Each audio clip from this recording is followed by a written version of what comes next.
ఈ లంప్స్, ఈ క్యాన్సర్ ఏంటి డిఫరెన్స్? క్యాన్సర్ లంప్ లాగా ప్రెజెంట్ అవుతది. But all lumps is not cancer. Okay. So cancer present అయ్యేది కూడా లంప్స్ లానే. లంప్స్ లాగానే. అచ్చా! బట్ లంప్ లాగా ప్రెజెంట్ క్యాన్సర్ అవుతది గానీ ఉన్న లంపులన్నీ క్యాన్సర్లు కాదు.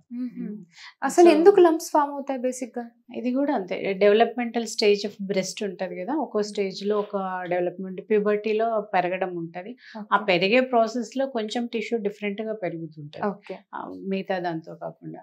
సో అక్కడే అక్యుములేట్ అయితా ఉంటది. సో ఫైబ్రోఎడినోమాస్, ఫైబ్రోఎడినోసిస్ అని అది కామన్ కండిషన్.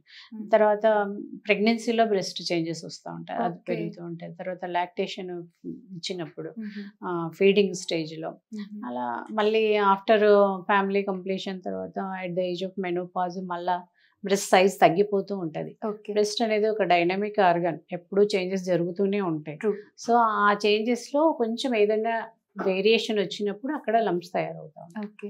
మ్యామ్ ఇట్లా బ్రెస్ట్‌లో లంప్స్ ఉన్నప్పుడు ఏమన్నా సింప్టమ్స్ అనేది తెలుస్తాయా వాళ్ళకి?